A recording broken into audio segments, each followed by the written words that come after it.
Hi, my name is Tammy. I am the owner of Atta Girl Photography.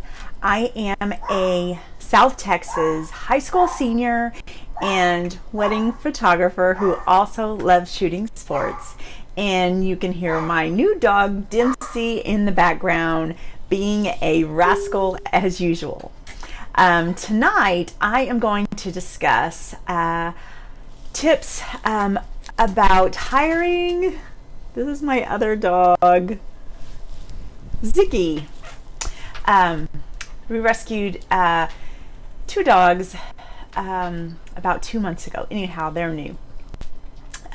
Tonight I'm going to discuss with you about tips about hiring trusted wedding vendors. Very recently in the San Antonio area, we had two bridal shops just abruptly closed their doors, and it left a lot of brides in a panic. And then more recently, I attended a wedding where the caterer kind of fell through for the bride and groom, and left the parents of the couple kind of in a panic, scrambling to serve guests dinner. And so I just wanted to go over this recent blog post that I wrote, and I'll post the link to that when I'm done. Ziggy. But I wanted to just go over these tips to help you hire trusted wedding vendors. A lot of times you're putting deposits and paying for services that aren't going to happen for a year out. So how do you protect yourself? How do you protect yourself against choosing flaky business owners or people who are just out to scam you?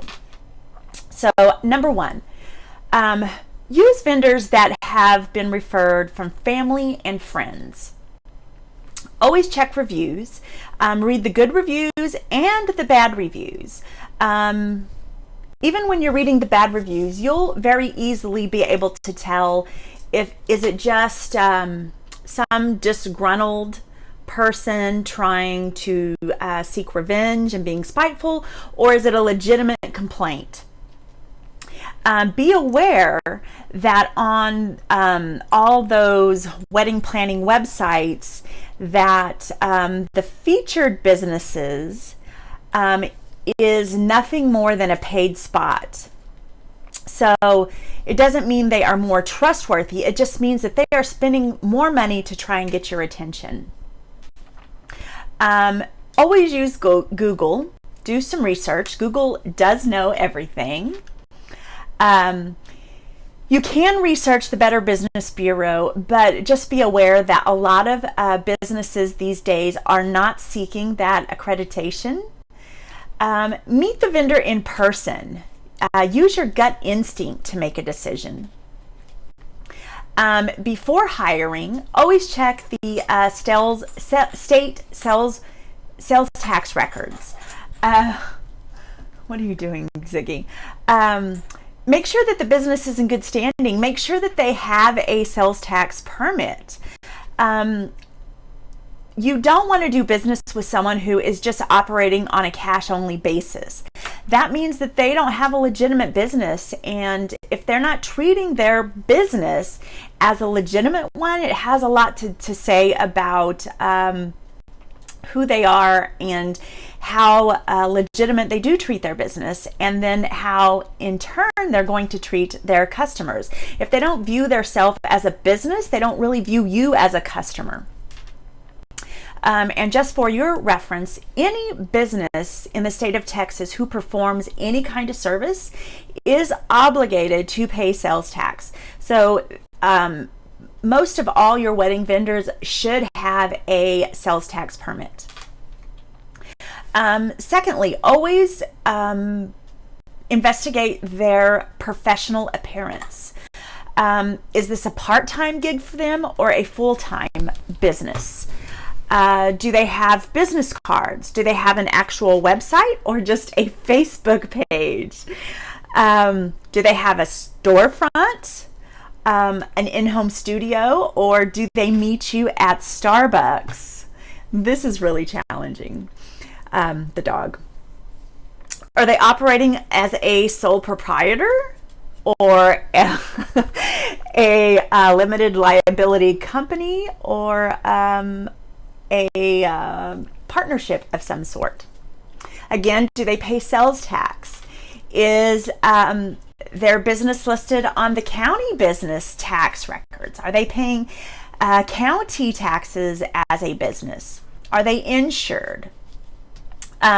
This should be a huge red flag. If something should happen, that they either don't deliver as promised, or their goods are not up to par with what you were promised, you want to have a recourse of action. So you want your wedding vendors to be insured.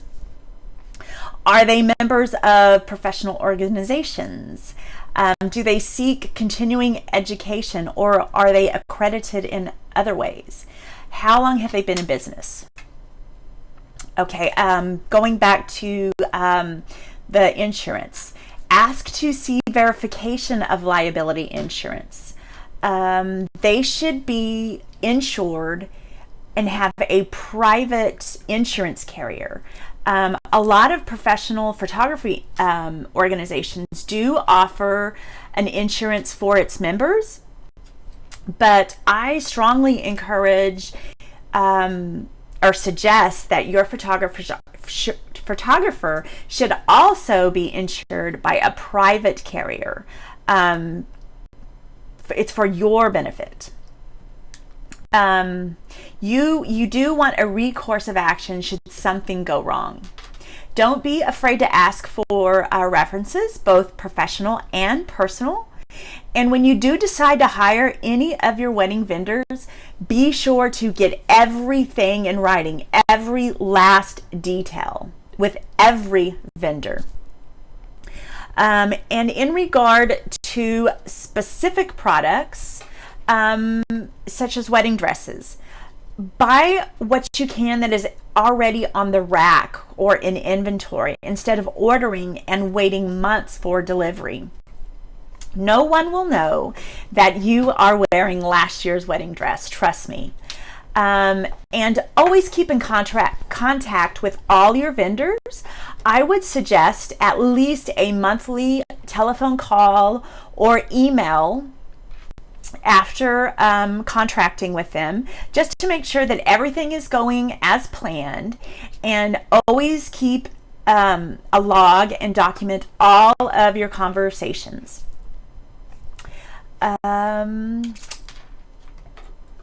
That is it.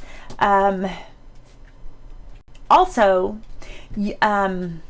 as another precautionary measure, you can also hire a wedding planner who has been in business in the industry in your local area.